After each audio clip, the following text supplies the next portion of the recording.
All right, welcome everyone to a very special episode of the Liberty Advisor podcast. Today happens to be the 10-year anniversary of the Bitcoin Genesis block, and we have the world exclusive interview with Lyn Ulbricht, whose son Ross, love him or hate him, has probably done more for the adoption of Bitcoin than anyone on the planet.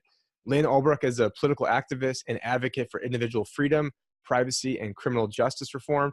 She is also the mother of Ross Ulbricht, who is serving a double life without parole for all nonviolent charges associated with his role in the Silk Road website, which was arguably the first proof of concept for Bitcoin.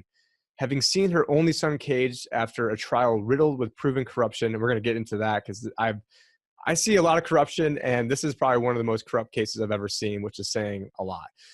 Lyn is dedicated to fighting not only for Ross's freedom, but for the thousands who have been victimized by the flawed U.S. criminal justice system and drug war. She strives to direct awareness to the important precedents set with Ross's high-profile case, issues that will impact freedom and privacy in the digital age.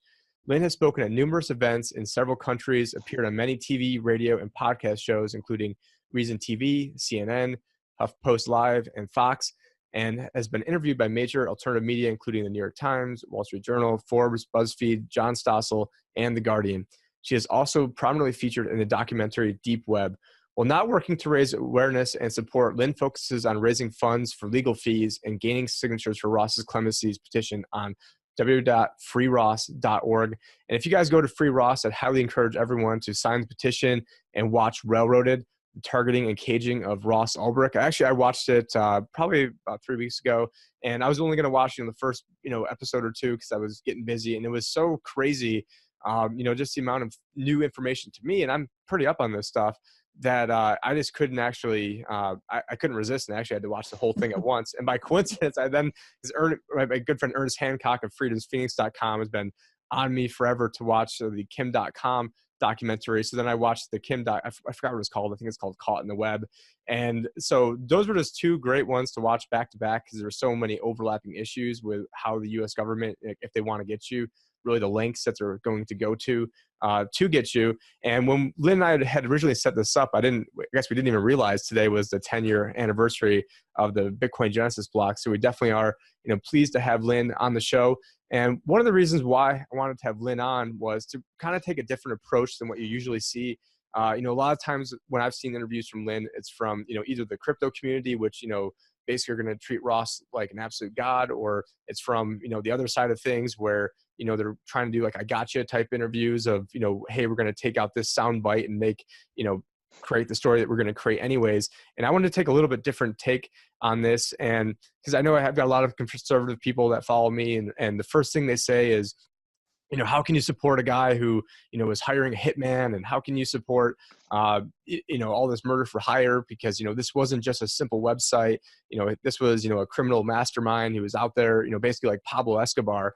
And I see a lot of basically parallels between, how the media portrays Donald Trump and how they portray Ross Ulbricht, which might be a weird thing to say, but if you're going off of the media's perception of Donald Trump, and if you are a Trump supporter, you realize there's a gigantic disconnect there.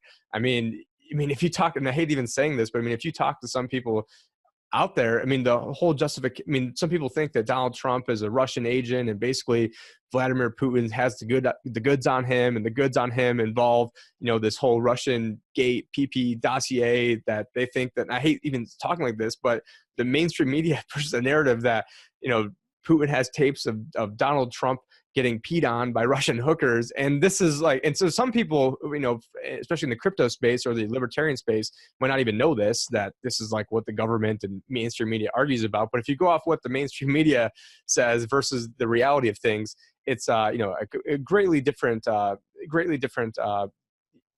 actual reality of what actually happened.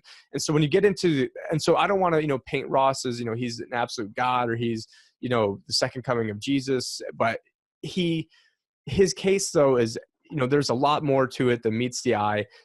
Doing what he did, I would expect that, if I were to create a website like that, I would expect that if I were to be found out or caught, that I would expect to get into some trouble. Now, I would not expect to have a double life sentence with no chance of parole, especially when you compare it to all the criminality that goes on that isn't prosecuted. on a day-to-day basis. But anyways, before I guess I keep rambling, I want to introduce Lyn to the show, and thank you so much for being with us today, especially on this anniversary of the Bitcoin Genesis block. Oh, it's great to be here. Yeah, good to talk to you. We had a great talk in Las Vegas at the Bitcoin conference there, and I've been looking forward to talking some more. Yeah, so Lyn and I, we had originally met at, it was actually the first crypto conference I ever went to, was in the Nexus Earth conference in Aspen, Colorado. And at that conference, it was just an absolute who's who of everyone who was there. And the first person I just happened to talk to when I first got to the hotel with Ernie, we were standing outside, and I look over and it's Lyn Ulbricht. And then I think you were talking with, I think it was Sterling Lujan of Oh yeah, he's a Bitcoin, good friend. Yeah, of as is Ernie. Bitcoin.com. Yeah. Mm-hmm. And but that conference, though, just a quick shout out to Colin Cantrell, the founder of Nexus. Yes, I mean, it he's a had great guy. Mm-hmm. everyone who was there. I mean, it was Ron Paul, Judge Napolitano, Jesse Ventura, Max Kaiser, Doug Casey, Roger Ver, the Ethereum co-founder, I can't remember his name, I think Joseph Lubin, Peter Schiff, Lauren Southern, Jim Cantrell, the founder of Vector Space, the whole Nexus team, Luke Rudowski, Terry Brock, Sterling Lujan, Jeff Berwick. I mean, the list, I mean, this was just such a star-studded event. And I'm trying to think who, there's the other Democratic senator, I can't, not senator. Dennis Kucinich. A former congressman who, you know, when it comes to Democrats, there's not a lot that I really get along with or agree with anything they say. And I remember telling him, you know, you're the only Democratic congressman that actually, you know, agree with on anything, and actually, you know, do respect him. So it was just such, you know, a who's who, and I'm probably missing like 30 other big people of that type of caliber. So anyways, no, that was a great conference, and I met you there, and you were the first person I met at a crypto conference. So I thought it was just, you know, fitting that now our paths have crossed again, and you will be at Anarchapulco speaking there as well, correct? Correct. Yep. All right, and I look forward to seeing you in a much warmer locale, because I'll be there as well. And today it's actually freezing. It's actually below freezing right now in Phoenix. So it is. It was 29 degrees, which I don't know if that's happened. That's amazing. Yeah. So all the global warming that's going on. So thank you, thank you, Al Gore. So we'll be doing our part, I guess, when we go to Acapulco. But anyways, I also want to make sure people go to freeross.org, sign the petition. It's already up to, I think it's like 115,000 signatures. No, it passed 116, I think, yesterday. And I actually didn't look at it this morning yet, but no, we're getting a wonderful response. So grateful to everyone who cares about the injustices going on in our criminal justice system. And I think, you know, your point about the fake news that the president has been subjected to is absolutely applicable to Ross. I've gotten a firsthand, up close and personal view of it, and it's absolutely appalling and terrifying, because it's kind of like Pravda. You know, it's in the media, much of the media, not all, much is an arm of the government, and spouts whatever they want to, you know, they want to do politically. You know, and I think we're really in trouble that way, because too many people just take it at face value what they read. And I've learned not to, I practically don't believe anything I read until I, you know, can really dig into it, and I've been misquoted. I have had things pieced together to make a completely different meaning. I've had things omitted. And also, of course, in Ross's case, for example, you brought up the murder for hire allegation, never charged at trial, never indicted by New York, who brought him to trial. Jury never ruled on it. But if you read the media, you think that was the only thing, and that was what he was in prison for. And then they even just call it murder, as if someone died, which that did not happen.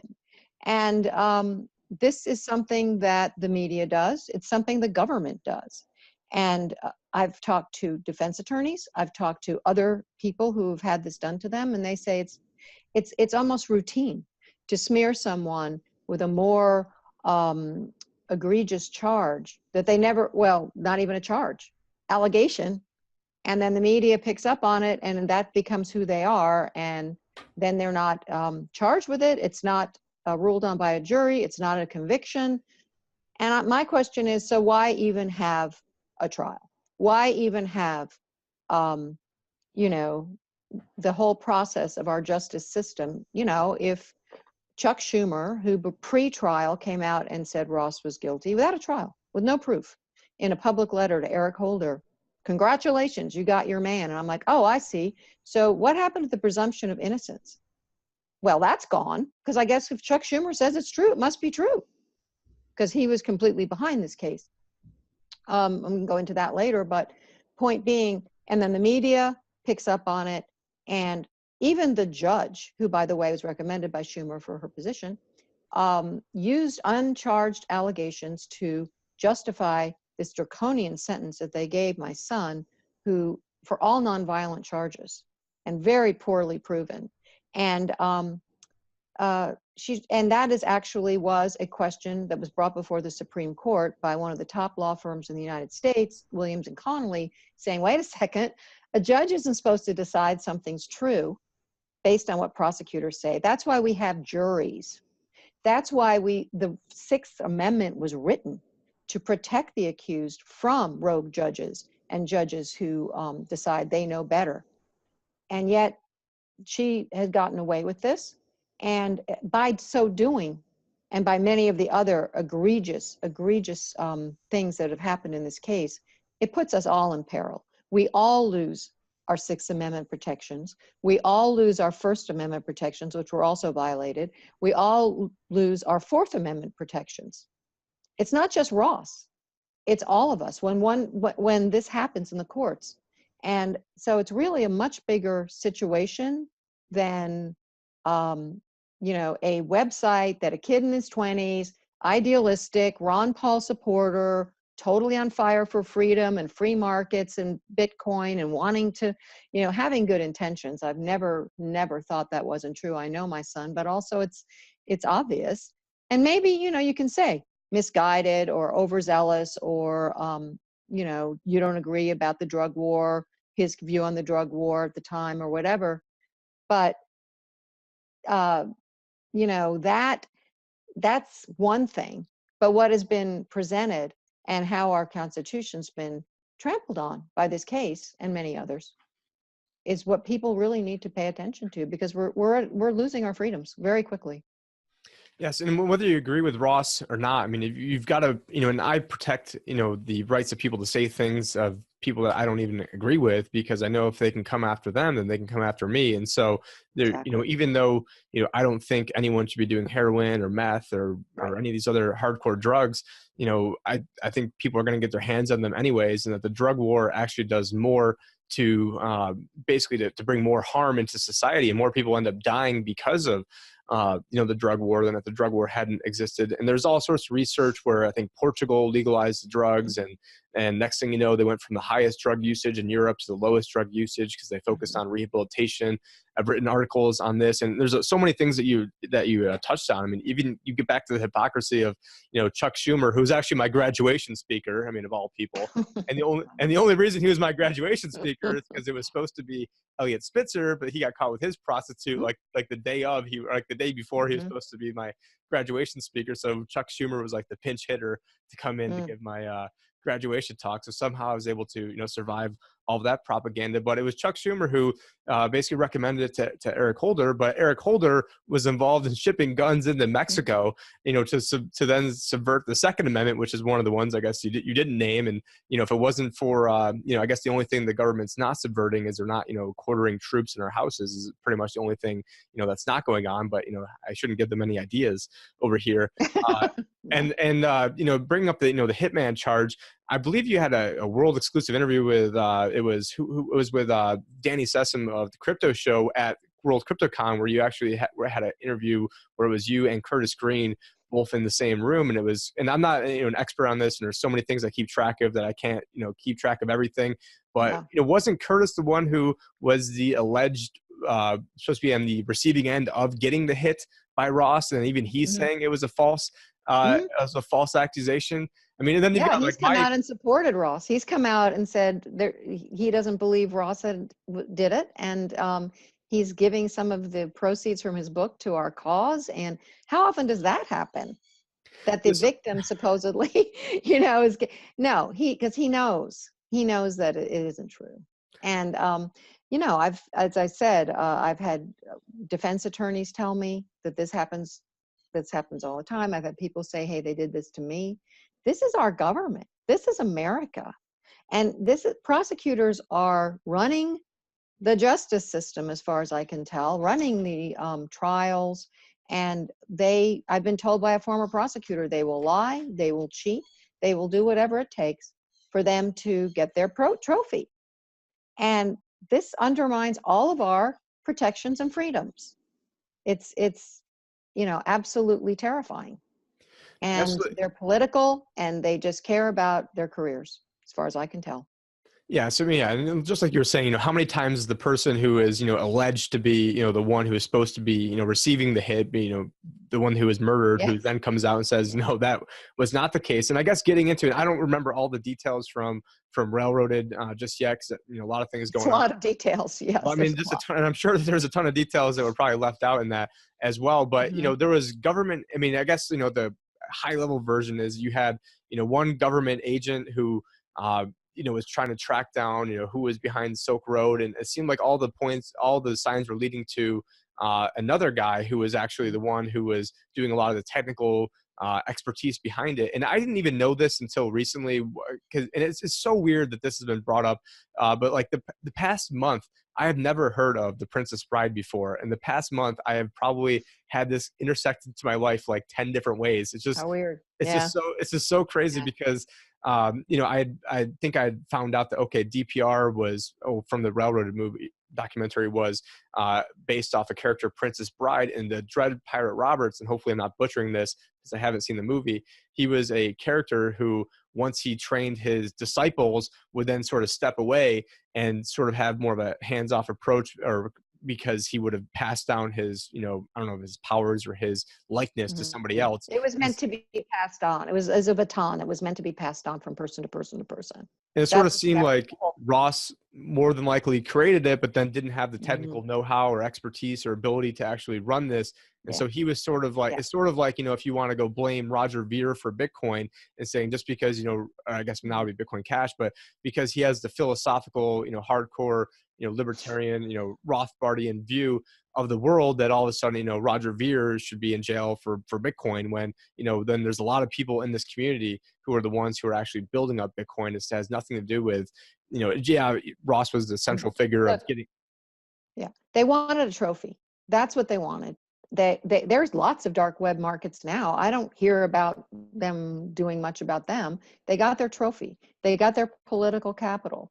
Preet Bharara, who was, Schumer's counsel for years and was his basically collaborator. He was the lead prosecutor.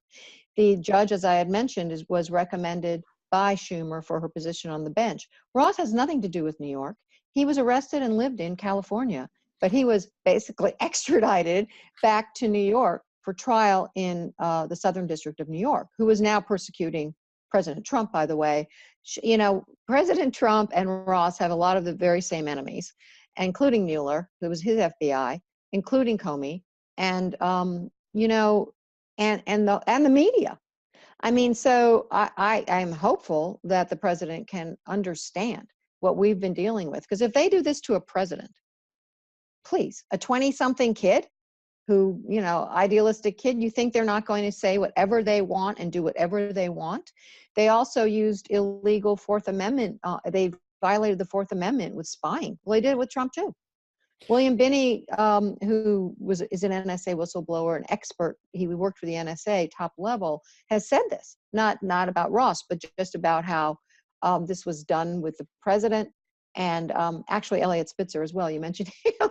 But yeah, I mean, and what you said in the beginning, they will get you if they want to, and they will use whatever means. Now, one of the things I really want to say is that we are at a crossroads in history right now. We are at a tipping point in our country. Are we going to be free or not? Are we going to have rule of law or not? And we're really right there. And in the courts is one of the places. And they're just shoehorning 20th century law into the 21st century in the digital age. And in the process, we're losing our protections. And that's a whole other subject. But we're at a very, very vulnerable and tenuous position with privacy, with, all the things that we're dealing with. And it's up to us which way we're going to go. In this case, a lot of things come together in this case that spotlight this. And so I really want people to understand the drug war is not about drugs. And it's obvious. It's been going on for over 45 years. It's cost taxpayers over $1 trillion with a T dollars. People are still using drugs. They can't even keep drugs out of the prison. They know this, they meaning the government, they know it doesn't work, but there is a lot of money being made and a lot of rights and protections being shredded with the drug war and the drug exceptions that they make. And it's drugs, so it's okay. Who cares about the Fourth Amendment? Who cares about, well, that all spills over into everyone's lives. And just like prohibition of alcohol increased violence, so does prohibition of drugs.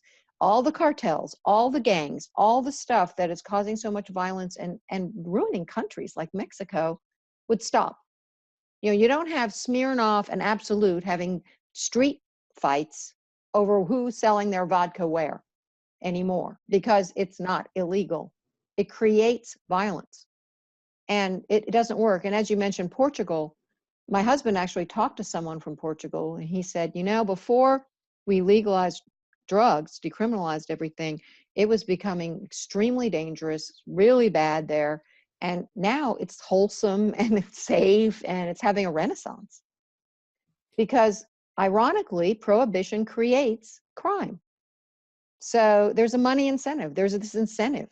So that's a lot of stuff I just covered. But point being, I'm not for drugs. Don't do drugs. Bad idea, But the drug war is horrible. And I'm not even defending Silk Road, or for that matter, some of the things sold on Amazon or eBay or Craigslist. Jeff Bezos is being sued by a mom whose daughter bought cyanide on Amazon and killed herself with it, tragically. I don't think you should take cyanide. However, I also don't think Jeff Bezos should be hauled into court and thrown into prison because someone on the website did this. It's a very slippery slope. The other thing I really want to say, I'm rambling here, but I want to really make this point. This case is political. And that's why we have all the fake news around it, all that stuff. The judge herself at sentencing said, we know that you created this site for philosophical reasons, and we're not sure it's a philosophy you've left behind. She said basically that Ross is in prison serving life for his philosophy, which happens to be a libertarian philosophy of free markets, free choice, and not that you could buy anything on the site, because it was very much about no force, no creating victims. There was nothing to do with pedophilia. There was nothing, no stolen property, that sort of thing, because those were not voluntary actions. But that's left for the government. They're the ones who are engaged in all that stuff. So right, but as many libertarians feel, the drug war, the drugs are a choice. Now that may be misguided. That might have been a reckless thing. I would not necessarily argue with that. However, it was well intentioned. It was about privacy, Bitcoin, and not having the government involved. And I think when you make a use case for a new currency that the government doesn't control, you're going to be poking the bear in a big way. And I really think that's what it's about. Because the biggest drug seller on Silk Road got 10 years. My son got double life plus 40. It's it's definitely political. They want him shut up. They don't want him to be a symbol. They also hate the philosophy of freedom and free markets. Yeah, and I think a lot of people are, and there's definitely a lot to chew on that I could have. I have such bad ADD that I could go down like 100 rabbit holes with all that stuff. We talked about Bill Benny, which he was the I believe he was basically the non-political head of the NSA who was helping write all this software, and he tried going through the appropriate roles to be a whistleblower, because you hear people say like, oh, Julian Assange, he should, bad with him, he should have gone through proper, or I guess Snowden should have gone through the proper protocols. Well, a guy like Bill Benny did go through the proper protocols. And next thing you know is he gets, as he's taking a shower, he gets, the door kicked in and, taken off by men with SWAT team and all this other stuff, or blowing the whistle because he created a system where he could target terrorists. But the problem is his system only cost $1 million. And that was the problem, is they needed this to cost like $5 billion, so that way they could give all their friends a cut of the action. So, this is, and when it comes to conservatives, one big problem I have, and most people label me as conservative, even though I'm libertarian, is, one big problem with the NSA is that a lot of people think it's like, oh, that's there to help, protect us against the bad guys, help protect us against the terrorists. When, when probably one of the greatest mathematicians in our country, William Benny, is on record saying, it's there to add more haystacks to the pile, so that way you can never find the needle.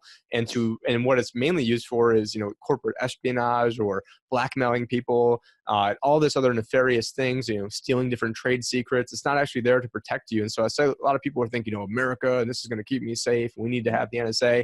Well, how do you like me now when the NSA is out there, wiretapping the president? And they were, I remember mocking him in, December of 2016, saying, oh, it's ludicrous. We didn't wiretap him. Well, maybe they're right. They didn't wiretap him. Maybe they, just had a dragnet surveillance on the entire tower. Right. And Exactly. so it's just an issue of semantics. And they're big on semantics. And that's yeah, also, the other thing that's important about the NSA and to know about this case is that Bitcoin, I believe it's about Bitcoin and the money, but the NSA was tracking. It came out just this past March through Snowden's revelations, and The Intercept published it, that Bitcoin users were being tracked by the NSA a few months before Ross was arrested. Hello, I think if they're American citizens, this is illegal. And I thought they were supposed to be tracking terrorists to protect us. But anyway, they were very concerned with Bitcoin users, who's using this Bitcoin. And that's what they were doing. So I think that also indicates that that was what it was really about. That was where they were putting their the government power behind it, is let's stop this currency.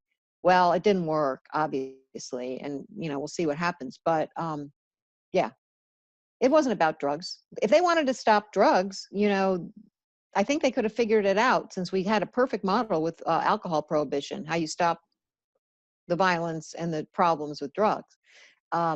Drugs serve the government's purposes the illegal drugs very well. So then you get into then you get into private prisons. There's so many rabbit holes with everything we just touched. Which, by the way, donate to Chuck Schumer. But anyway, go ahead.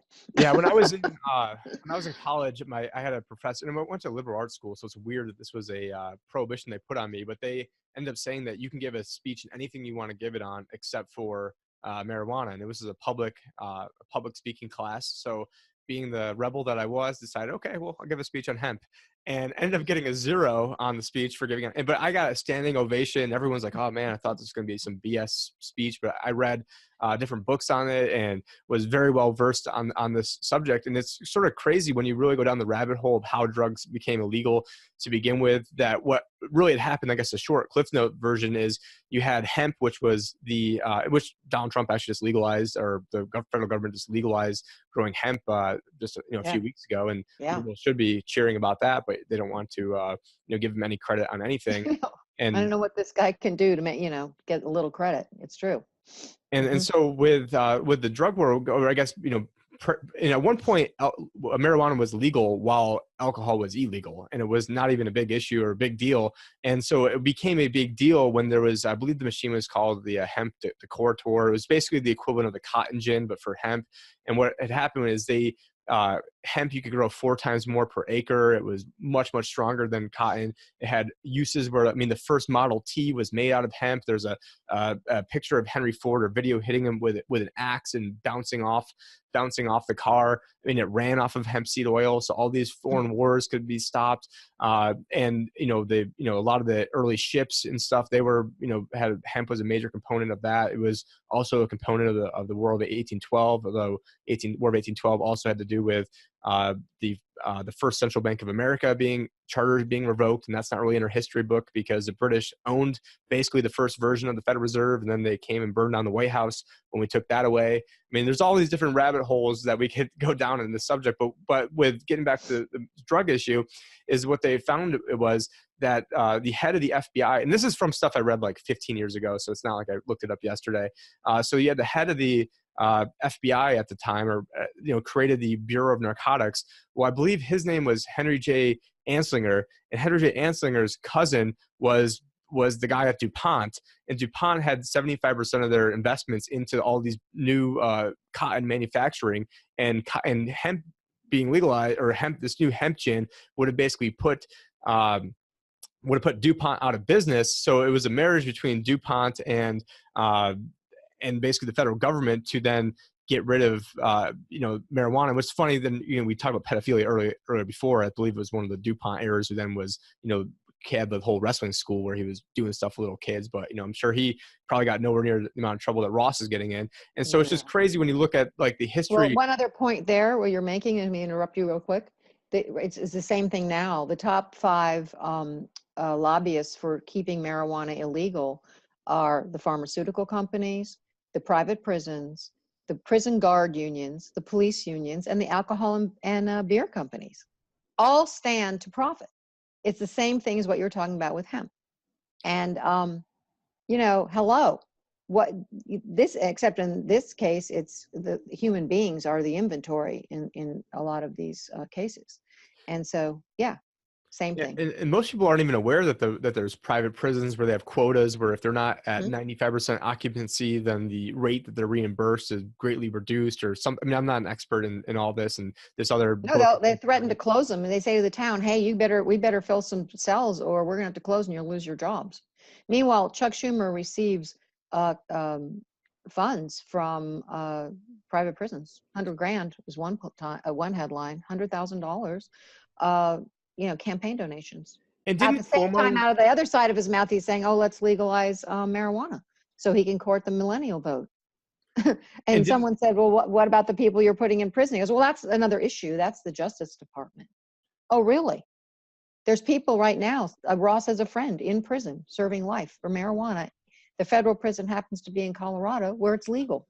This is wrong. It's a totally nonviolent person. 13 years he's already served. And he's not the only one. Yeah, I mean, and it's like, we've got to, arrest you on marijuana charges because it's, dangerous. But the only thing dangerous about it is there's people that should not be smoking marijuana but those same people would out there be screwing up their life doing something else or buying some synthetic version of it, which would be. Or maybe a lot of people shouldn't be over drinking alcohol. Yeah. And driving with it. But is it the government's job? Well, they tried to stop it. It was a disaster. That is not the way to legislate morality. It's not cigarettes. Hello, kill people. And it's very schizophrenic, the whole thing. But and then the question is it in our Constitution? Where is this authority coming from at the federal level? I mean, if a state wants to do it, okay, that's federalism. But at the federal level, I've never seen anything about drugs in the Constitution.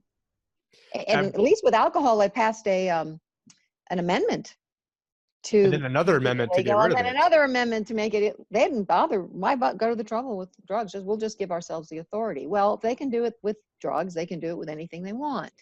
Once again. Yeah, and then you get back to maybe former presidents like the Kennedys. I mean, they made their money off bootlegging liquor, and then are the Kennedys should they be locked up for the rest of the rest of their life? And you've got like Ted Kennedy can go kill women while drunk driving, and then get to be having an esteemed career in the Senate for the rest of his days. But it's just I guess getting back to New York, didn't recently you had trying to think of the guy's name, Cuomo over there. Governor. I believe he recently let out, to basically as a diss at Donald Trump, to let out some illegal aliens who were selling drugs and who I think some of them had violent assault records or actually tried murdering people, and they got off basically as a big, FU to Donald Trump. Whereas, Ross was never, I mean, the whole hitman thing that's been. No, all his charges are nonviolent, no violence whatsoever. And believe me, if they had any shred of evidence that Ross was behind, totally. he would have been indicted 7 ways to Sunday. They love piling on stuff. And the other thing is this Kingpin charge that it was given last minute as a threat. He was not initially charged with being a kingpin, as if he's El Chapo. Yeah, Pablo. They were pressuring him to plead guilty, and he didn't want to plead guilty to the things they were saying. So they said, we're going to put on the Kingpin charge. And they did. And, this is how our prosecutors and our justice system work. Not that they think he's a kingpin. They know he's not. They know he's a geek. He's a website guy. Wasn't like he was. Not too many kingpins believe in voluntary interaction, not using force, giving people freedom of choice. That's not your typical kingpin. It's totally hyperbolic. And again, now used in the media. And so suddenly Ross is equivalent to Pablo Escobar. And it's absurd. No, yeah, I couldn't agree more. And just yesterday, I happened to stumble across, you probably know him, James Babb, I activist out know of him very well. Philadelphia. And Mm-hmm. he was also at the Nexus Earth Conference. But he posted just yesterday on his Facebook, posted a Forbes article from April 29th, 2013, where it's called Collected Quotations of the Dread Pirate Roberts, founder Oh, of the underground drug site Silk Road and radical libertarian. So I went through this last night. And basically, I highlighted just a ton of it, but you go through here and there's just so many quotes where it outlines the fact that he's not this, violent guy. And he's talking about, money and saying, well, money, is one motivating factor for me. But if it wasn't, I wouldn't impose a commission on trades or require vendors to use Silk Road payment processor. But money motivates me for two reasons. For one, I have basic human needs that allows me to meet so that I can devote my time, blah, blah, blah, blah. And basically says, hey, I get, maybe I eat a little bit nicer food every now and then. But the other part goes on to say money is powerful and it's going to take power to affect the kind of changes I want to see. Money allows us to expand our infrastructure and manpower to accommodate the growing demands of our market and to pursue paths that will complement and strengthen what's already been created here. And with all that being said, my primary motivation is not personal wealth, but making a difference. And as corny as it sounds, I just want to look back in my life and know that I did something worthwhile to help people. It's fulfilling to me. If you don't know this joy, you may hear my words as insincere and as a way to manipulate, but I know they are true and resonate with some of you. And so there's just so much here where, and then he, goes on to say how, there's basically a lot of people there in the Silk Road who are helping make this a reality, because he wasn't a coder. He was more of the philosophical ideals of how this works. And then I know it also goes on to say in another one of these where it goes on to say, that the, here at Silk Road, we recognize the smallest minority, which is you. And that's something that Ernie talks about all the time, Ernest Hancock of freedomsphoenix.com, where people try to say, hey, you're not for minority rights. He's like, well, I'm for the smallest minority. He's like, me. He's like, yeah. there's no one out there smaller than me. And when it comes to Ross and trying to protect the individual, that was really what the basis of this country was founded on, was to protect the individual from the government. And it's completely warped now where, I know there's certain quotes out there: when the government fears the people, you have, liberty, and when the people fear the government, you have tyranny. I think it was Thomas Jefferson. But yeah, there's just so many things that we, different dovetails that we can go on, and and I think that with, quote unquote traditional Republicans, that they just get lost in so many of these different freedom issues. And I like to call them finos, freedom in name only, where they want to, talk about how free they are until, oh, we're having too much freedom, or we don't agree with that freedom. And I think people should do whatever they want to do, as long as they're not hurting somebody else, and as long as it's not forcing it on me. And we would have a much better society where, even if, let's get into some of the other hard charges that are against your son. They're trying to say that, I think, what's the allegation that, 6 people died as a result of overdosing on. Well, that was brought up at sentencing as an ambush by the prosecutors. It was never charged. And we brought in a pathologist who said it was completely unable to be proven, unfounded, et cetera. And yet the judge allowed it. And, I felt like these grieving parents were manipulated by the prosecution. Of course, that's why you don't have family members on a jury when the defendant is their family member. You don't do that, but she allowed it. And, look, the government was running the site for during the time that at least 2 of those people died, according to the record. Is the government also guilty for keeping it open? We don't even know if Ross was running the site then. He says he got out, and there's a lot of indication that he did. And in Railroaded, everything in Railroaded is from the public record. Now, there is a lot that we don't know because it's sealed, undisclosed, and encrypted. I don't know why the government insists on keeping everything secret if they have nothing to hide, and it should be transparent, but they are. But even just what's public, And there's almost 400 footnotes in there. It's backed up. And so we don't even know exactly who was DPR. It's well established, including Curtis Green, who you referenced earlier. He goes, oh yeah, there were lots of DPRs. I was DPR for a while. He said this. You know, there were 2 corrupt agents who had complete run of the site. They are now in prison because they stole a lot of money. And they Not, tried to frame Curtis Green to make everyone yeah, think they that set Curtis up stole this the whole money. murder for hire. It's the whole murder for hire indictment in Maryland, which, by the way, has been, well, the whole indictment included that. It's been dismissed with prejudice. So that's gone. You know, everything that was ever alleged violent against Ross is gone. It never either happened or they've dropped it. But they based it on evidence from a corrupt DEA agent who's now in prison himself. We're supposed to believe this? And, you know, yeah. So anyway, there's a lot of questions, but yes, the prosecution brought in these parents. You know, one son was a heroin addict, tragically. You know, it's like there's no proof. It was totally like a kangaroo court. It wasn't court because it wasn't trial, it was sentencing. But it added this, even the appellate judge said it put a thumb on the scale of justice by bringing in this emotion that, you know, it's not proven, it's not rational, it's just manipulation by the prosecution. And of And I course, the think, media picked up on it and the media loved it, and they're still bringing it up. You know, I but think it's like, do we care about proof? Do we care about juries? Do we care about a rule of law or not? Or we leave it up to prosecutors and the media to decide who's guilty? Well, if we do, we're all really in danger, because whoever is running this can pinpoint anybody, and they do. And then you could be put in a prison. And this, you know, every totalitarian state, you can go back in history and currently, that's what they do. Do we want this here? Do we want our country hijacked by these people or not?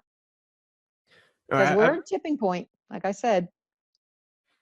Absolutely, and I guess getting back to the the allegation that 6 people died as a result of drug overdoses. I mean, that's in how it parallels with conservatives is that's like saying, okay, well, guns are legalized. We have the Second Amendment, but look at there's a few people that use guns in bad ways. So as a result, we should just get rid of all the guns because if we could just save one life, whereas they don't ever get into. We'll look at the amount of people that were maybe saved because of having a gun. You never hear the media talk about, hey, this one person who had a good guy who had a gun, killed someone at a mall who was going to shoot up the entire mall. You don't hear about that person ever. But just like I think this parallels into Ross, is where I'm going with this is, well, yeah, maybe let's just even assume, okay, what if 6 people did die because of overdoses? That's assuming that they wouldn't have found drugs had the Silk Road not been there.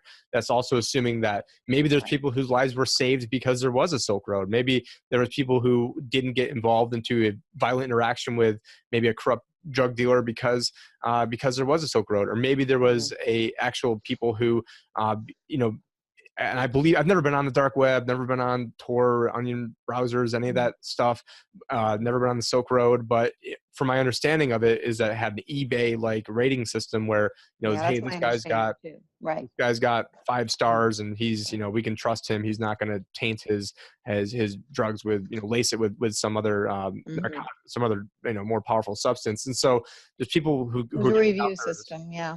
So there's people who are getting they're getting their drugs on the street and they don't know, the purity of it or the quantity or they don't know what's actually in it. Whereas if you all of a sudden we're selling these drugs that are laced and maybe that person then will get, a 1-star rating and bad reviews and nobody would buy it. So the free market actually creates a system where it probably makes this actually safer than these interactions, or maybe now since they're being mailed to your house, you don't have to get in the car, and getting in your car is one of the most dangerous things you could do driving. So maybe the argument can be made that more people's lives were actually saved by having the Silk Road. And then not to get mentioned, people have made that argument, and I thought it was also the first. Damn it, Sam. well, there is a harm reduction argument. But also, this pathologist who's 30 years experience, a medical pathologist who analyzed the autopsy reports of these people, one of them had just gotten out of the hospital. One of them had pneumonia. There was nothing to determine that this was even true. And I'm not saying it absolutely couldn't have happened with the quantity of drugs that were exchanged. Mostly marijuana, by the way. It was 75% marijuana, user amounts of marijuana. You'd never know that from the media or the prosecutors. But and yes, some people chose to exchange dangerous drugs. I'm not for it. I wish that had never happened. I feel for any parent. So don't get me wrong. But at the same time, we have to preserve objectivity and rational behavior in a courtroom and sentencing. You can't just go accusing people of things and holding them responsible without proof, without some kind of coherent case. Just saying it and appealing to emotion, that's very dangerous. And that's what happened. That's what this judge allowed. And I believe there's also been studies done that say, the average American commits, I don't know what it is, like three Three felonies a felonies a day. day. And Right. There's a book. so if you want to get somebody bad enough, and then I know the NSA uses all sorts of tools like parallel construction where they can, they'll go back through somebody's record and, illegally, and then. They used a lot of parallel construction in Ross's case. They claimed one thing, and then which is, a story to cover up the fact that the NSA actually was involved. They did it. It was obvious. And how they say they caught him that there was like a forum on like bitcointalk.com or something like that where he had said, hey, here's my email address, and supposedly this one government agent found it, and that was like by a Google search. For 2 years everyone had been looking, but he just decided to Google it. Amazing, isn't it? Yeah, it reminds me of like 9/11 when they find like the passports, like the same day of like the it's like, I guess that's a whole nother. Okay, should have thought of that Google search. Yeah, I mean, I don't know. They work for the government, so don't give them too much credit. Yeah, really. But no, there's so many things. And by the way, that pathology report is available on our website if anyone wants to look at it. It's long and involved and detailed, and saying no, this. And the judge just threw that out. She just dismissed it. She dismissed 100 letters that are on our website that are written by people who actually know Ross and who he is as a person. Because when you were talking earlier about the quotes from Silk Road Manifesto, which actually Chuck Schumer's sounding a lot like that now. He's like, oh, well, as long as it doesn't hurt anybody else. I'm like, oh, Chuck, have you been reading the Silk Road Manifesto? But in any case, that I don't know. I don't know for sure, but I can tell you that is Ross's philosophy, that he cares about the individual. He's always been, and these letters show, even as a young person, a compassionate person, an idealistic one who wants to help people. And even in the prison, the guards would come up to me often, such a good guy. He doesn't belong in here. He needs, and his counselor, his caseworker, his legal department, they're like, they loved Ross because of who he is, and inmates. And this was a violent place with violent gangs, and Ross was liked. He was he'd help people, he tutored, he led classes. He he said to me once, here as a mom, I've been, I worked all his life to have a good peer group and good influences. And now he's in a maximum security prison with violent gang leaders and things like that. But he said, Mom, gang leaders are people too. And, they're human beings. And that's how Ross is. He treats people with respect and is always willing to help, help them write letters, or, just be a good example and, peaceful. And in fact, recently he refused to participate in an assault on another inmate that he was being pressured to do, and put himself in protective custody, which meant being in essentially a metal box for 3.5 months. He's now out, thank God, but with no books. No, he had a Bible. He was able to read the Bible. And that was all was allowed. I think one time they brought a book around, but in any case, in a metal box 24/7 for 3.5 months, rather than assault another person who he didn't know. He didn't want, it wasn't like self-defense. He didn't have any reason. And this is who my son is. And the taxpayer needs to pay basically $2 million per inmate. So $2 million for his life in a maximum security prison, a life sentence for someone that has no violence, has never physically or in any way directly harmed anyone. He's, you know, not to give him a second chance for something that he did, created when he was 26 years old, and very excited about freedom and liberty and privacy and cryptocurrency and all of that stuff. And he had several Is degrees too. wrong. So he was had several degrees too. So it's not like he got out when he was 22 Masters. years old. So No. so how old was he when he got out of college, or what? Well, let's What? see. He would have been 24 when he got his master's. So he Okay. graduated, yeah, and then he got his master's. He's really a scientist, and that's the other thing. Lots of computer programmers said he didn't have computer programming training. He couldn't have done that, and I don't think he did. You know, it's like he couldn't have created and run this thing. He had, like you said, I believe he had the concept he wanted, you know, but to think that one kid sitting in a cafe on his laptop ran a multi-million-dollar worldwide empire is absurd. But it's pretty well established. There were many people doing it, but they got their trophy. They got their trophy. And this is wrong. Our system's being hijacked. Our freedoms are being hijacked, and we need to pay attention. And that's what the government does too, is they cover up, you know, well, it's drugs, and well, a murder for hire and all this stuff. So don't care about this case that is such an outrage. Don't care about it, because he's not worth caring about. And hey, you know what? As David Knight said so eloquently, he said, first they came for Ross, then they're going to come for you. And you basically said the same thing. It's like, step back and let's see what's really going on, and let's see who's really dangerous here. And let's keep David Knight in our thoughts and prayers Yes, too, because he did please. Oh have my gosh, what a I believe wonderful man. massive heart attack just a few days Absolutely. ago. Yeah, I've been praying for him, and all the best to him. Oh my gosh, yes. We can't lose him. He's wonderful. Great person. I mean, and David's, you know, type of guy where, you know, pretty much, you know, because I've been, you know, I think I discovered Alex Jones probably in like 2010, 2011. And the first time I was ever on Ernie's show, he's like, how the hell do you know everything? Know all this stuff? And I'm like, well, you know, I was doing Ironman triathlons. I have to bike 100 miles every Saturday, and I'll just pop, you know, some Alex Jones in my ear. And I got to the point where Keep it moving. and I got to the point where, you know, after the election of Trump, I felt like it became it turned really into the Donald Trump show, and I, you know, there was a lot, and believe me, there's probably very few people out there that put themselves out there more than me in terms of trying to get Trump elected and pissing people off from every direction. You know, I just want to give some people background on this, that, you know, I was a guy that said I would never vote. I was hardcore, you know, Ron Paul guy. I've got, you know, the same sign he's got on his desk, you know, behind me. You know, I ran a marathon carrying a Ron Paul banner, you know, doing everything I could. I mean, someone couldn't even get next to me without hearing about Ron Paul for years and years and years.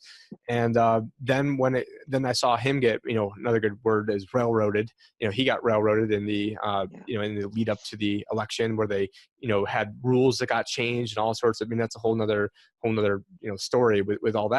And then I wanted, you know, his son Rand, and I was pushing for him. And then I saw, you know, by the time, you know, January 2016 rolled around, I realized, you know, he doesn't have a shot in hell, just because, you know, him and Ted Cruz were sort of vying for the same spot. And by him attacking Donald Trump, it really, it was a bad tactical move on Rand Paul's part. And then I saw Donald Trump as this guy who, you know, there's a lot of things I don't like about him, you know, and I lost a lot of followers for, you know, complaining about him being in Syria. And now that, you know, now he's pulling out of Syria. Well, the only reason that stuff happens is because people like me are willing to complain about it. But I've been attacked so much by the hardcore Trump people who, you know, I've reached millions of people to try to get him elected. There is evidence to suggest I was the first person to have fake news go viral. And so believe me, I'm not, and I've got, you know, a hat that I bought before the election signed by Donald Trump. I mean, so does that look like somebody Nice. who's, you know, my daughter was born the first day Trump was in office, one of my daughters, and I wore a Trump shirt there. So, I mean, so the people that come out here and say that, you know, I'm against him, but at the same, so it's just sort of maddening where, you know, I was the libertarian advisor, but trying to get libertarians to vote for Trump, because I figured, you know, the guy's not a globalist, you know, which, you know, is saying something. He's not part of the Bilderberg group. He's not part of the Council on Foreign Relations. You know, he said some good stuff about the Federal Reserve at the time. You know, he could pull out of the TPP. There was good things that he was doing, but I don't agree. But the one thing that really got to me when he got in there was that by taking credit for all the economic success, I knew that was going to be his absolute downfall, and because I knew that they were going to set him up and set him up in this trap. And I made a Mhm. presentation that I gave the Ernie's people at one of his parties called "The Trump Effect" and why good news is bad news. And the entire premise was, listen, Trump's going to do some good things for the economy. It's going to make the stock market go up, but then that's going to give the Federal Reserve no excuse to not raise rates, and that's going to then pop the bubble. And that's Hmm. exactly what we've seen happen. Right. So it pains me to see him stepping in to this absolute trap. And so we have and one thing that Ross talked about pretty extensively was the Federal Reserve System. And Mhm. that's really what got me down this entire rabbit hole was the Federal Reserve System. I was on the class that won the national competition on the Federal Reserve against Harvard and Yale. But I wasn't, just for the record, I wasn't actually in the competition because I was on the water polo team and I thought there was a bunch of nerds and I didn't feel like wasting my weekends taking a bus to New York City every weekend. So I was in the small class that won the national competition. And one day, this guy that looks like Rob Zombie, the rock singer, tells me that the Federal Reserve is private. I'm like, you're full of crap. I've got this stockbroker's license. I was on the class that won the national competition. You look like a weirdo with your hair down to here. And it turns out, and then my wife happened to give me the book Creature from Jekyll Island, which brought me down Yeah, this it's a whole good rabbit book. hole. Oh yeah. Ross gave me that book. Oh, really? So, okay. Yes. And I've given that book to probably 20 different people. I've got a signed copy somewhere floating around Yeah. here. And actually, before I went to go, and actually, I had to end up resigning from my highly lucrative career that I had built up for speaking at Anarchapulco last year. And Mhm. as I'm backstage about to present, I see G. Edward Griffin back there. And I'm like, Mhm. oh man, like this is the whole reason, I'm He was down this at rabbit he hole. was in Aspen too. Your And yeah, mentor. and he was, that's somebody who I left off, one of my greatest heroes, and I didn't even forgot to mention him on the Well, list. you did very well, actually. Well, just a couple of things about what we touched on, a lot of things. Say what you will about Alex Jones. He saw the implications of Ross's case very early, interviewed me, and Paul Joseph Watson, and he actually did a show on it as well, and how it's a danger to the internet to be attacking website hosts, and how it's going to put a chill on the internet because they can be held criminally liable for what's on their site, even if they, are promoting it, not promoting it, have nothing to do with it. And so since then, David Knight, who has called for, he's been very supportive. He's a wonderful, wonderful man, and very, very smart and well spoken and eloquent. And he called for commutation of Ross's sentence publicly. He has been super supportive on social media to us. And yes, our prayers for him and his family right now. And also, I want to just mention, as far as libertarians, the Libertarian Party officially, as a party, has called for clemency for Ross. So, a lot of people do understand that this is not what the line from the prosecutors and the government and the mainstream media is. They're very shallow. The mainstream media is happy to take the best clickbait or whatever. I think they're fed by the government because they want access, and there's a lot of control there. There's a lot of cooperation. Operation Mockingbird, where it Yeah, came out that the CIA actually controlled all the major right. newsrooms. And, if you think that Well, actually okay, you know more ever went about it than I away, do. Yeah, right. It's just obvious. But I think, yeah. So please don't believe everything you read about Ross or his case. And there's a lot of very smart people.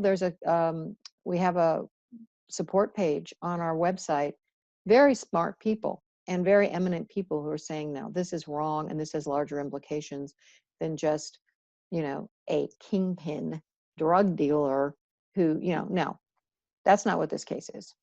basically he created a website that allowed anybody to basically basically an anonymous version of Craigslist, which, to some extent Craigslist could be anonymous anyways if people are transacting with cash, which would be harder to actually, which is actually the biggest uh, financing of terrorism is done through the US dollar. So if people want to talk about, Yeah. apples to apples, and then you look into just all the criminality that's gone on with, what like Hillary Clinton, all the stuff she's done and is able to get away with, which, right in the run up to the election, I made a list. It was going to be a top 10 list. And then I had to change it through like an A through Z. And then I couldn't even finish it A through Z and had to almost go back through the alphabet again. And one point that you were bringing up was that, you've got all these different big institutions that are trying to regulate the internet. Well, I mean, I think it was, a few weeks ago, it came out that somebody was sold into slavery in like Libya or something over Facebook. I mean, Right. if that's the case, Mark Zuckerberg, I think that's a much more violent act than anything your son did. Or look, I'm sure there's people who talk about drug deals through Facebook Messenger or Of through course. Facebook. I remember back in People the buy day. drugs on Craigslist. They buy drugs on Facebook, eBay. I've been told this. I don't buy drugs, okay, but I've been told this, and many other things. People have been murdered on Craigslist. They have done murders on Facebook Live. There's been jihadi activity promoted on Facebook. I mean, if you want to start getting into that, it's the internet. And they are Yeah. actually now curators, because you had Tim Cook of Apple saying, we aren't censoring Alex Jones, we're curating Oh, Alex Jones. please. And so That's now so, that they're a so curator, outrageous. they've sort of lost their public commons, because they used to say, hey, we're this big public commons. And I was on Facebook in Yeah, they're not a 2004. commons. Right. 'Cause my school just happened to be one of the first schools in the world on Facebook, and I just happened to get on it right away. Kind of funny story how that ended up being. But anyways, now that they are curating content, I mean, they now could be liable as publishers. And if they want to be held to the same standard as Ross, who is not, a curator, the only thing he was doing is saying, hey, we're not going to allow, maybe that's why he's in trouble with the government, because he's not allowing pedophiles or not allowing some It of this didn't. other nefarious Yeah, it was things. more restrictive than some of these sites, actually. And Curtis Green even said they would spend hours every day going through and kicking off people who were victimizing other people. So it's the intention was good. Let's just put it that way. The intention was good. I'm not saying it always resulted in good, but the intention was good. It's not like, yeah. Yeah, I mean, people can lie about, oh, hey, they've got weapons of mass destruction. Now we're going to kill, millions of people, or we can lie about, the Vietnam War with Gulf of Tonkin, and saying that, which has come out through the NSA, is actually was made up, and it's historical record that it never even happened. And look at all, and then and that's just chalked up as like a whoopsies, bad intel or heat of the moment, type decisions, versus what your son has alleged to have done. And it looks very much like, your son created the site, but then early on found out that he was way in over his head, had to Right. bring in other technical experts. One thing I didn't know until. Let me just say real quick, as you said, I'm going to grab things you're saying so I can just Yep. quickly. Playpen, which trafficked in children, okay? The government dropped their case against Playpen. Now, they claimed it was the people behind it, which to me is extremely evil. They and was not allowed on Silk Road at all.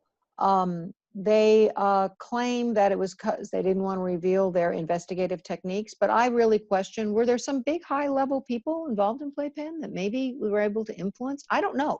I just wonder, just a thought. But in any case, they dropped it. And they also kept it open and allowed trafficking of children after they had already found it and could have stopped it. So please don't give me your moral high ground on one hand, and then basically not even prosecute people who were using children. Or Jeffrey Basically Epstein. I mean, trafficking he children. recently, I think, had his cases dropped again, or got Yeah. hit with a slap on the wrist.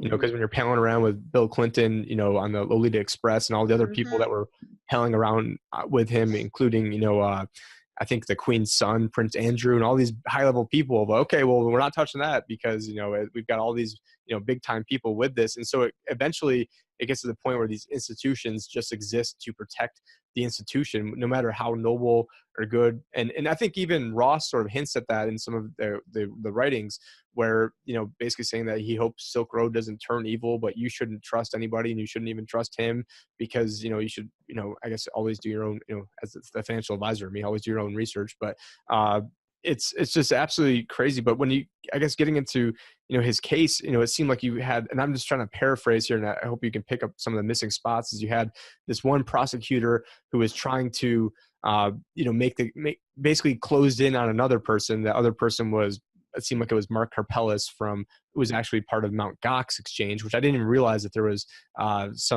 which he actually had more of a financial incentive for the Silk Road, I guess, than Ross, because he had the largest Bitcoin exchange, and it seemed like he had the technical know-how. Then there's other government agents and agencies and alphabet soups who they were, closing in on other people, or who they used everybody was stepping on everybody else's toes, and everybody wanted credit for getting this, but they and it sounded like it was either, whether it was Mark Karpelès or somebody else, basically gave Ross up to help get out of their own legal woes, and then Ross all of a sudden then had to take the blame for everything. But meanwhile, you had two of the agents that were working this case. They actually developed access to the Silk Road website. I mean, so much to the fact that even when Ross was in a cage in jail, people were sending messages out as DPR when he was in solitary confinement with no actual access to a computer. But these two agents were then, actually stealing Bitcoin, and then then they didn't want to get caught, so then they blamed it on another Silk Road administrator, Curtis Green, and then they tried saying that DPR was putting a hit out on Curtis, then should have probably Curtis roll on Ross or somebody else. And so it was this huge, I mean, you want to talk about the criminal masterminds, it was the two government agents were the biggest masterminds in this, trying to cover their tracks and doing things to frame other people. And if they had the root access in there, they could have changed passwords and reset the passwords and then acted like they were DPR, and that was proven. And then the tactics they used to catch him, where they had this illegal NSA dragnet surveillance. And then earlier you'd got into there was no amendment to make to make drugs illegal. And I believe what they did was, for that, is it was sort of like the machine guns, where they had a machine gun stamp act, but in order to have the machine gun, in order to have the stamp, you had to have the machine gun. But if you had the machine gun, you're already committing the crime. And so they did the same thing with marijuana, where technically marijuana is not illegal. You have to have the stamp, but in order to have the stamp, you have to have the marijuana. So you've already committed the crime before so clever. Before you've even had it. And this was and this was something I read like 15, 16, actually it's already 2019, so it's probably 16, 17 years ago, reading this stuff. So I don't have it all at the top of my head right now, but just as I hope you can fill in some of the corruption cases involved. Well, let me kind of give a quick synopsis of everything, what you said. The initial investigator was actually a DHS agent. He was honing in, well, he was on the site for 2 years and thousands of hours undercover. So he was in there. He even testified at trial. I heard him with my own ears that he thought there were many DPRs. Most people do. But that he was honing in on a main one, and he thought it was Mark Karpelès. And I want to be clear, I'm not accusing anybody of anything. I have no proof it was Mark Karpelès. I don't know. But it's part of the public record, and that's why it's in Railroaded. I'm not trying to harm Mark Karpelès or anyone.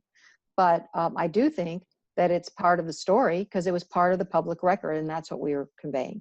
So what happened was, and apparently this is common, he was out of Chicago. Maryland, where the corrupt agents were, was competing for it, because everybody wanted the trophy. Chuck Schumer made it a trophy, and everybody wanted it. And then New York stepped in, ultimately, and New York's the big bully on the block, and they pretty much get what they want. There were very questionable agents involved in Maryland, and they were trying to undermine the investigation. And it came out in trial that by this DHS agent, that Mark Karpelès' lawyers met with Maryland, where the corruption was, and offered them a name in exchange for them backing off of their client. I don't know what actually transpired. I don't know what was exchanged. I don't know if anything was paid. I have no idea. But it did come out in trial that they offered a name. And then shortly after Ross was arrested, I have to assume it was Ross's name. But in any case, So if you start reading Railroaded or listening to it, there's a accompanying audio video part. It's like, wow, this is what goes on in an investigation. There's so much corruption. It's not just the two guys who are in prison now, which are big. There's others things, including that an agent, it looks like another agent, was threatening to kidnap me and my daughter to use as blackmail to Ross to turn over a key he thinks Ross has that he doesn't have. I mean, that's in there. I mean, it's like, it's hard to believe even that this is happening. So yeah, it's quite the interesting read. So I encourage everyone to. It's entertaining, even though it sounds boring. Oh, it's based on the public record. Big yawn. No, actually, it's pretty, as you said, pretty compelling. So Sort of that's like the what. creature from Jekyll Island when Oh my I'm like, gosh, oh, Ross is great, calling an me. 800-page book Ross is on the Federal calling me Reserve. right now. Ross is calling me. Really? Can we pause this? A Yeah. lot of good stuff. But anyway, go ahead. Was there anything that you could say on air that you talked with, or any messages that Ross wanted to get? No, we're just working out.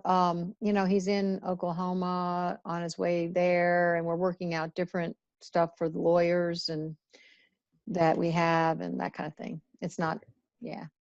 And so, just so the audience knows, he was in federal pen in up in was it Florence, Denver, and then or the No, Colorado Florence, area. Colorado, where he was on the same compound as a Supermax, but not in the Supermax, but in a maximum security prison, the next step down from the Supermax, where the Bureau of Prisons puts its most violent people and gangs. And they do this with people, anyone who's a life sentence, nonviolent people. He had a whole, in fact, there's a picture on our website of him with a group of nonviolent drug offenders serving life, sorry, that are in this prison. And of course, this puts them in danger. And also you realize it's a kind of a criminal training ground. Not that Ross is a criminal. That's one of the reasons I have moved to be near him and visit him regularly, is I want him to have that lifeline to the normal world so it doesn't become his world. But a lot of people, to survive, have to kind of become, yeah, there you go, become criminals, or at least tougher, much tougher. And these guys, are all nonviolent. And they're all drug offenders in a state where, like the guy I was telling you about that was in there for marijuana, in the state where marijuana is legal, he's serving a life sentence. Life. I mean, when I was growing up, life sentences were reserved for the very few mass murdering maniacs who really put people in danger. You didn't, and up until parole was taken away from the federal system, after 30 years of good behavior, which is a long time, 3 decades is a long time, they could be eligible to be released. You know, these are nonviolent people often. I'm not saying they didn't make mistakes or do bad things, but people do change. In fact, they've proven with studies that as people age and mature, they become less likely to commit crimes. They mature. Ross is much more mature now at 34 than he was at 26 when he came up with this idea of an internet free market. He is a different guy. He understands the repercussions of breaking the law. He understands the repercussions on our family and on, he's not, a 26-year-old and a 34-year-old are very different. I was just about to say yeah. that because I'm turning 33 later this week. Yeah. So, Right. I mean, I'm almost the exact same age as Ross. Just, and right before you mentioned that, I was going to say, the 23-year-old version of me versus I mean, granted, I was sort of red pilled into all this stuff back then too. So it's not, Right. He was too at 23. Right. but exactly. there's different things, and you got some more life experiences, and one thing that Roger Ver has touched on quite a bit in a lot of his presentations, and also shout out to Roger who he received a letter recently from Ross where basically Ross is pleading that we've tried doing things through the basically going through through the system, and whether we have the best lawyers, the best cases, the best arguments, none of that really matters, because unless we get a presidential pardon from President Trump, that is pretty much our best hope. And so part of the main I guess genesis for this talk today is we want to parallel some of what is going on with Donald Trump with what was going on with Ross, and not saying that we're expecting Trump to come out and say that Ross is the greatest guy ever and he endorses everything he does. I mean, even if he says hey, we think it was really stupid what you did and we don't ever want you doing this again, or I mean whatever admonishment that he wants to give to separate himself from this, I fully would support that, as long as it's there's no reason why we should be caging someone whose main crime was creating a website, who then the website allowed you to do whatever you wanted to do, and people then chose within limits. Don't forget those limits. except it was except as long as it was non-violent. And or harming others, like with pedophilia or something. Yeah. it was a very important distinction. And then when you Yes. also get into, the places that are the most free, and this is where the Roger Ver, I guess, link comes in. Roger talks all the time about, you look at countries that have the most economic prosperity and most economic freedom, and those are the countries that have the longest lifespans. They have the least amount of crime, and all these other statistics that go on and on and on. And so from a certain standpoint, yeah, Ross is a bad guy because he created a website that allowed people to buy personal amounts of marijuana for the most part, and then some people use it to buy other harder drugs. Hmm. And then in a free market system, we're not the answer for everybody. I mean, if you give people freedom, some people are going to do bad things with freedom. If you want absolute, security, I believe it was Eisenhower who said, if you want to have, 100% security and be fed, basically you're where, and paradoxically, this is where Ross ended up. He ended up in a prison. So if you want 100% security, go to a prison, but they can't even keep the prisoners secure, because you Right. just mentioned someone getting beat up, and then they can't even keep the drugs out of Killed. prison either. No, they're killed. There Killed. was a murder. Yeah. Hmm. And I'm sure this goes on every day. And you'd also touched on how they're criminal training grounds. Well, I mean, I think the movie Blow with featured on George Young's life with Johnny Depp, that in that movie they go on to say how it was when one of his partners went to jail, it basically became this criminal mastermind of, hey, well, I was doing things this way, and found out once I get out that I can do things Yeah. these other ways, and make it and expand it even more so. And we've got a guy who's down in I think it's near Tucson, who's in prison for Bitcoin right now, Morpheus, one of Ernie's good friends. Hmm. And really, it's like, well, it's sort of a bad idea to throw him into jail, because now he's going to red pill everybody on what Bitcoin is. And so he luckily, is getting out, I think in like a year and a half or Kind of so. what And Ross is doing too. A lot of those guys ask him about Bitcoin, and he, and he passes Reason magazine around, and yeah. But anyway, yeah, no, just go on with what you said. As far as the petition, you don't have to agree with Silk Road, of course, and you don't have to think Ross is a wonderful person to sign this petition. What the petition's really about is this excessive sentencing that's being used as a weapon against many people in this country, that is way, way, way beyond what was done in America up until the drug war. Life sentences have quintupled. There's about 17,000 nonviolent people like Ross serving life. If you add virtual life, which is it's so long a sentence, it's not strictly life, but so long a sentence they're going to die in there, it's over 200,000 people. This wasn't true in America before. I mean, can we just go back to the way it was before the 80s? And in many ways, but that. And so I think that's really important, for people to understand. And if people, the thing is, I also was hoping that someone could have the president understand, because I've been told this over and over again, if he commutes Ross's sentence, I would have to support him, even though I don't now, that there is a huge voting bloc waiting to support him if he commutes Ross's sentence. It will send a signal towards decentralization, pro-Bitcoin, and against excessive sentencing. And we're talking about the Bitcoin people, tech people, the libertarians that would think, oh, okay, this is a real statement here. And I think he could actually gain, I know, because it's going to be, he'll get pushback too, but I think he could actually gain politically by commuting Ross's sentence, Ross, who is a hero to many. And then if he made it easier to deal in Bitcoin and other cryptocurrencies in this country, because a lot of people are fleeing the United States to do business elsewhere, that would also be really a big boost.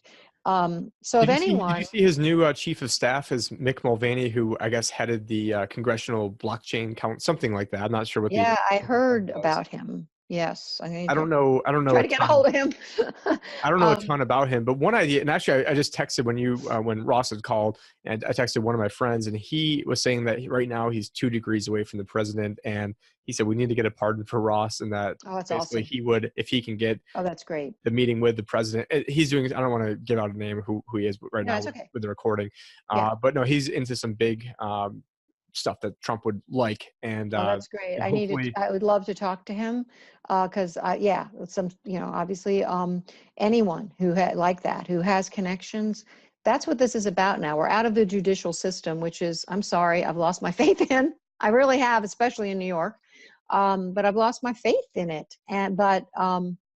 So we're in the political arena now. And yeah, that'd be And great. all And by the ideas. way, just a quick distinction. A pardon is complete exoneration, nothing on your record. We're not even asking for a pardon. A pardon is usually you're out of prison, you're pardoned. We're asking to commute this egregious, draconian, barbaric sentence that has been given to someone who for no nonviolent charges. So commuting a sentence can be for time served, or it can be for less time, although we certainly would hope for time served. It's plenty. It's I sufficient. mean, He how will many never be cocaine dealers did Bill Clinton, completely pardon? And I mean, and some of them were big time contributors to him and his yeah. wife, and then that's how they got their sentences either commuted or completely pardoned. I can't remember. But the ones, if you usually get a pardon if you're not in prison. If you're already in prison, like Alice Johnson, who President Trump did commute her sentence. She had a life sentence for drugs, and he commuted it. He didn't. She's not totally pardoned, so you still remain a felon, and there's a couple of things, but you're not in prison. So he can't vote. So okay, so couldn't vote and can't own a firearm in the United States, I guess. But yeah.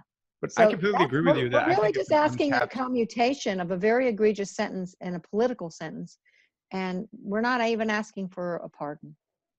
And I think Trump is going to have his hands full this next election. I predicted my grandpa had to have an intervention with me saying, hey, Tim, you're a smart guy. You're making our family look like idiots. You keep talking about how Trump, you think he's going to win. That's no chance. This is like October. And so I did get an apology from him. But this time I thought that, Trump has a good chance of losing.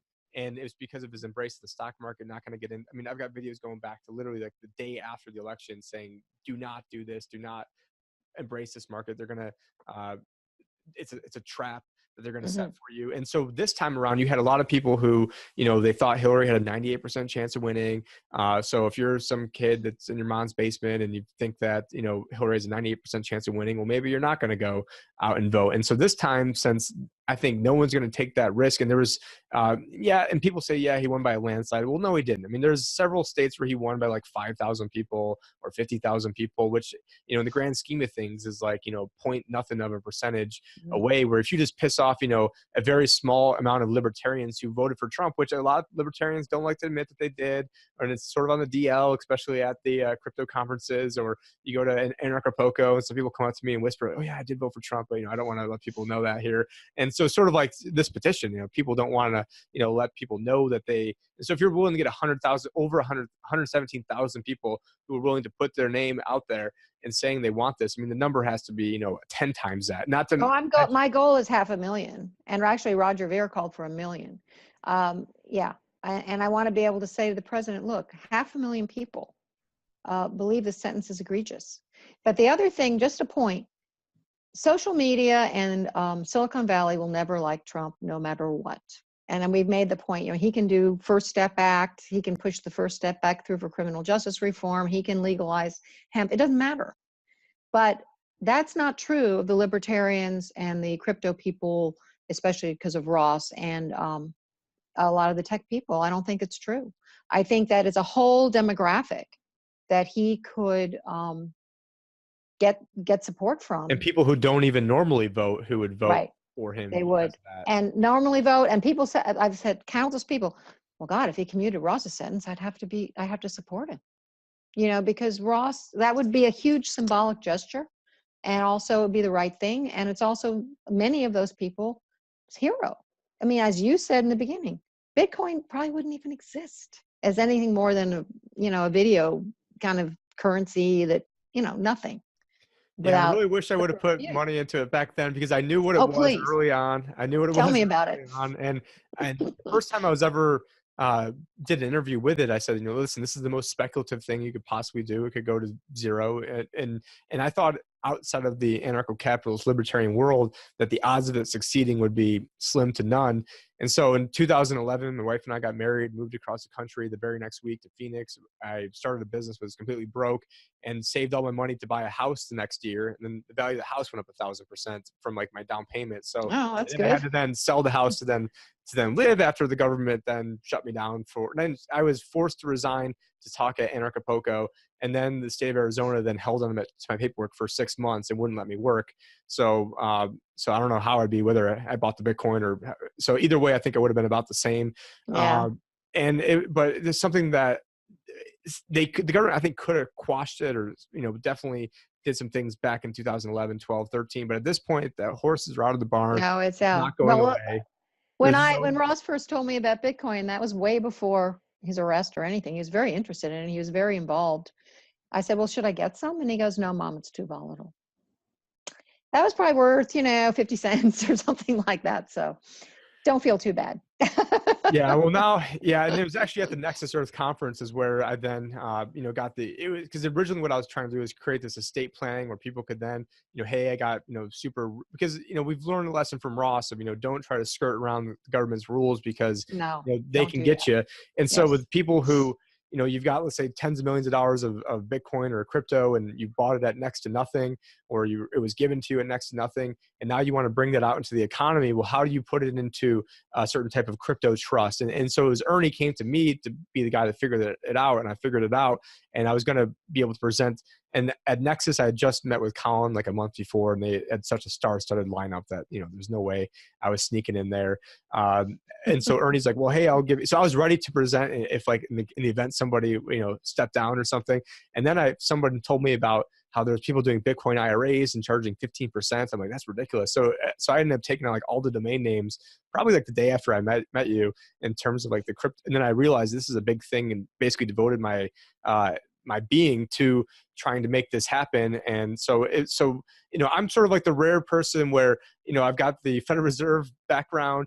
I also have the, I've got the background on the cryptocurrencies, I've got the background on the financial planning, got the background with, Donald Trump and libertarianism. So I'm sort of like that person that's all wrapped into Austrian economics. It's all sort of wrapped into one. And that's why I think, and also as someone who's a Christian, it's like, well, is it very conservative? What would Jesus do? Would Jesus want to, throw every drug user into jail? I mean, that doesn't sound very conservative. Would conservatives want to, spend trillions of dollars on something that has just made drugs cheaper and more accessible, been a complete failure, has And actually caused more violence. deaths, increased violence? And so all these different things that I think are not, really meshing with what, true, conservative. And again, I mean, the terms mean nothing. I mean, technically libertarians are classical liberals, but then today's liberals are not liberal, and conservatives don't really conserve anything. And we're arguing about, you've got, let's say tyranny over here and freedom all the way over here. And Ross is trying to get us extremely over here. And, all these, America, type guys who are out there, are arguing over like these slivers of freedom of like tiny degrees of never moving the ball forward. Whereas Ross is so far over here that these guys and girls would probably love Ross on 85% of the things that stood for. And so, it's like, you can't say freedom, but, I believe in complete freedom, but, and I guess the only but would be as long as you're not hurting anybody or causing violence or inciting violence. And there's a lot of proof to suggest that the media is trying to create a lot of violence right now. And then, quickly, I also want to, Ross talk about the Federal Reserve. I just take a look at all the good that could be done through, having a completely free society. You'd have a lot less deaths, longer lifespan. So people are being killed because, and having opportunities taken away from them because there is this, we are not economically free. We're only free in name only right now. And with the Federal Reserve, someone told me it's private. I was like, you're full of crap. Researched it, realized I was wrong, and I don't like being wrong. I'm an Italian from New York. I never like being wrong. And then so I ended up realizing that I was wrong, and have been on this mission ever since. And really, it's high-tech slavery, is where if you create the first dollar that was ever created in existence, and now you owe interest on it. Well, the interest rate was 4% in 1913. So you owe, at the end of year one, you owe $1.04. Well, how do you ever pay back $1.04 with $1? You got to borrow another dollar and another dollar. And it creates this, we are high-tech slaves that are able to walk around a little bit with the illusion of freedom while saying we're free, with the most amount of people ever in jail, prison. Yes. In the country, in the world. Yes. And so it's just, for me, people, you might say I'm an extremist, and Mr. Conservative, who is, the the guy who wrote, I'm trying to think of his name right now, Barry Goldwater, who is Ron Paul's idol, wrote Conscious of his A newspaper, conservative, The right? Conscious of Conscience of a Conservative. conservative, right? And I have it on my banner, which I should know since I have it on my banner, but it says something like extremism in defense of liberty is no vice, and moderation in pursuit of justice is no virtue. And so what they're trying to say is that, yeah, I'm an extremist in terms of leave me alone. Like that's, so, libertarians are diligently plotting to take over the world to leave everybody alone. And I believe that's what your son Yeah. was trying to do. And Yeah. it gets messy, and the first use cases were in drugs. And just a quick PSA, if you want to buy drugs, probably the worst way to do it is using Bitcoin, because it is tracked. You can, it's not tracked down to the individual, but I know Ernie from freedomphoenix.com has had dark data services on his program before, where they said, hey, we can track you down to the device level. And so they do all these other things, dragnet surveillance, where they can catch you. And so if you are doing bad things, you probably don't want to be using Bitcoin. And then now it came out that the NSA a few months ago is trying to track, I believe it's Zcash, and Monero is the other one they're trying to track right now. So if you're going to, sell drugs, don't use Bitcoin or cryptocurrencies. And a recent study came out that someone sent me a link. I don't know what the percentage, I can't remember the percentage, but the percentage of illicit transactions with Bitcoin now is like really, really small. It's like in the low, it's not even in the teens. It's like in like, maybe 1 to 3%, which, anything, I mean, that's just human nature. And the government, I mean, just look at what used to be illegal in this country. I mean, at one point it used to be, basically being, black and voting was illegal. Being a woman and voting was illegal. I mean, so if you want to use morality and what's legal and not legal, I mean, I believe, Jesus was killed for doing something that was, quote unquote illegal, and what did he really do? He went and he flipped over the money changers table. And what Ross is trying to expose at the Federal Reserve is like 1 billion times worse than what was going on back in the biblical days. I mean, it makes them look like nothing. And unfortunately, it just breaks my heart to see that, when I post stuff about Ross, the first thing is, luckily now I feel like Google's a little bit better, which is weird for me saying that. It doesn't come up automatically with Hitman when I Google search Ross anymore, Oh, that's good to hear. which it used to. Yeah. I still deal with it all the time because, it's like, well, what are you basing this on? You're basing, and other things they say, people just say stuff. They make stuff up. Or they hear it like in passing, just like, a lot of people don't really listen to the news, or not, deeply immersed in the news, but then they hear, oh yeah, well, Trump, he's a traitor and he did all this stuff and Russia hacked the election. Right. And that's a whole nother topic of whether, Seth Rich and who people passing off information and how and even Kim.com is out here saying, there's no way it was, it was all like an internal inside job. And then, I mean, I reached 10% what the Russians did by myself as a nobody, and then got shut down basically the day after I had fake news go viral. I created the page August 27th. By October, there was only maybe 2,000 people following it. Then it exploded, getting 1,200 new people a day subscribing. But it wasn't about me. I just wanted to get the messages out there. But it's like, hey, this guy's, a thought criminal. So we need to, because people like me and like your son are honestly more dangerous to the system than just about anybody, because they want Well, that's what the judge said. She said, we know it's all about a philosophy, and she called it troubling and dangerous. I find it troubling and dangerous that a judge would violate the First Amendment and use it in a sentencing to put someone in a cage for the rest of his life. But she finds free markets and liberty and voluntary exchange troubling and dangerous. Yeah, so if you really want to stick it to the Democrats and Schumer. Don't forget Schumer. You can get Schumer. That's how you can do it. And I think, getting back to, as we wrap this up here, how we can help your son out and how we can try to get at the president, it seems like, one of the guys that's, I hate to say thought leader is, Kanye West. Maybe there can be some sort of marriage between the crypto community and Kanye West, even if it's I guess actually his marriage. I think he has some crypto. I think I read that he had some Bitcoin. And so maybe, I don't know how we try to get, but maybe there's some coordinated effort where, the people who signed the petition, we say, hey, for this week, we all pledge to buy some obscure Kanye song, or maybe there's a Kanye song about, drug addiction or something that we can go look up after. I didn't do the research beforehand, just sort of came to me. If we, have some sort of coordinated tweet effort at Kanye West or at, Kim Kardashian and Donald Trump, and just make it a big thing. And he did, I forgot the name of the documentary. It was basically on all the media, yellow journalism type tactics that were going on. And he tweeted this out. And this was like a real hardcore Creature from Jekyll Island type documentary that Kanye, it was Prisoner of Self, or man, it's going to drive me nuts. Century of Self, I believe it was called. And it just gets into, all the propaganda techniques that the media's use to control people from way back when. So, Kanye does have an open, say what you will about him, obviously don't, endorse everything he says, but, he is a guy who has the ear of the president. He said, and he cares about criminal justice reform and people who are being wrongly caged for too long. I have to hand it to him and Kim Kardashian. I mean, and for them to influence having Alice Johnson sentence commuted. Why are we paying for a grandmother who made a mistake? 22 years ago. Please, I'm not afraid of her. I don't need to be protected from her. She's, so I do respect them for that. And it's a fight that we should all have, so. All right, so just remember to head to freeross.org, so org, not .com, where you can go and go there, but yeah, you can go and find the petitions on there. There's a take action site. There's a must read section where it has all the all the different documents that go through and timeline the case. And I'd also highly recommend, even if you think you know a lot about this case, you probably don't if you haven't watched Railroaded. I thought I knew a lot. I mean, I heard several interviews with David Knight. I mean, Ernest Hancock's one of my best friends. I mean, that we've talked in person, and there was stuff that I learned from there. And I thought, hey, it was right around Christmas time, a lot of things going on. And I figured, okay, I'll pop one of these in.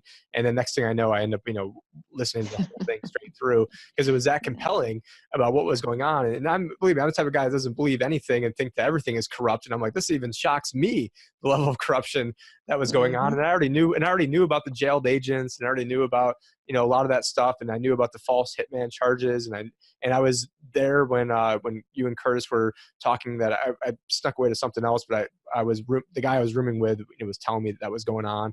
And yes, I mean, just check this out. I mean, we're not saying that, we expect you to agree with everything Ross did or helped enable, but what the media portrays that he did versus what he really did are two separate things. I think that getting at Donald Trump probably is the best way to help him. And just I haven't asked Donald Trump for a lot of things. I haven't asked you for very much. Well, I guess I have. I've asked you to end the Federal Reserve and go on all the wars and all this other unreasonable nonviolent things to end. But could you at least throw us a bone and try to because there are people in the liberty community that did a lot, stuck their necks out there, because I had people getting pissed off. I mean, the Democrats who obviously pissed at me for certain reasons, the Republicans pissed at me for other reasons, libertarians mad at me for ditching them to vote for Trump. So it's just sort of like you haven't been offended yet by me, to stick around long enough, because eventually I'll get to you. But you're not going to ever offend me, Tim. But I think with your son though, it's it's just really, it's heartbreaking. And I do think that if there ever is a chance for him to get out, it would be right now. And so now I is agree. the time. I agree. I think Donald Trump is the president. I think that he's open-minded enough and can see things from his gut. He said, I go for my gut. I think he can see it. And so I do. I think this is it. And, we have a lot of the same enemies. So yes, that is for sure. Anyone who can help me to get that message to him, I'd be very grateful. And I'm very easily reached on freeross.org. On the bottom, there's a contact link, or just, you can always reach me through the website. So, yeah. Yep. So freeross.org. And thank you for joining us, especially on this historic day, being the 10th anniversary. Great conversation. We covered a lot. So thanks, Tim. Thank you.